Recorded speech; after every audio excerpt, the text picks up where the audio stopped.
খুবই অসুস্থ এবং 2 ঘন্টা সময় নিয়ে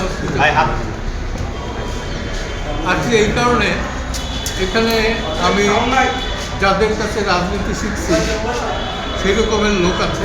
আমার বড় ভাই আছে 2 জন, আমার সাথী আছে কয়েকজন, যাদের সাথে মুক্তিযুদ্ধ করেছি তারা আছে।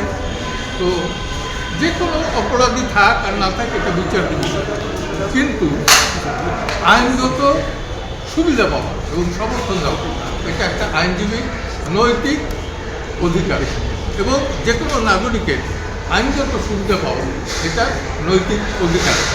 আপনাদেরকে আরেকটা কথা আমি স্মরণ করিয়ে দিই, সেটা হলো বিগত 16 বছরে সাইবার ক্রাইম ট্রাইব্যুনালে যত মামলা হয়েছে সম্ভবত সারা বাংলাদেশে আমার চেয়ে বেশি কেউ পড়ে না, এবং সব সাংবাদিকের বিরুদ্ধে যেখানে যত মামলা হয়েছে সব কিন্তু আমি বিনা পয়সায় বিনা পারিশ্রমিকে সেই লড়াইটা চালিয়ে গিয়েছি এবং উদ্ধারই করেছি। আমি আপনাদের কাছে কিছু চাই না। কোটি মানুষের আস্থার ভালোবাসায় 11 বারের মতো দেশের 1 নম্বর রেফ্রিজারেটর ব্র্যান্ড ওয়ালটন।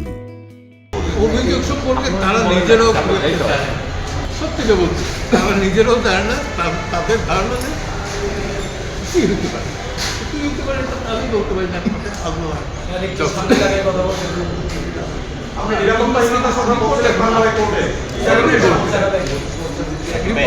তারপর দেখা যায় আন্ডার ইনভেস্টিগেশন আছে। আমি আন্দোলন করছি কোটার বিরুদ্ধে, তারা ছিল কোটার বিরুদ্ধে, আমি কোটার বিরুদ্ধে তাদের আগে থেকে আন্দোলন। যেদিন থেকে দেশ স্বাধীন হয়েছে এবং সার্টিফিকেট বিতরণ হয়েছে সেই দিন থেকে সেই সার্টিফিকেট কোটার বিরুদ্ধে আন্দোলন একা ছিলাম, এখন সংখ্যা বাড়বে। রাতারাতি তারা যখন অন্য পরিচয় দিল তখন তারা তাদের সাথে সাক্ষাৎ প্রশ্ন আসবে, এবং আমি উজ্জ্বল গ্যাঙ্গের নাইয়া। আমি সবসময় ছিলাম প্রতিবাদী, যখন ক্ষমতা আসে সেই ক্ষমতার সাথে তাল মিলাইতে পারি না। This is my character. এখন এটা আমি কী করবো, আল্লাহ তাআলা সৃষ্টি করি।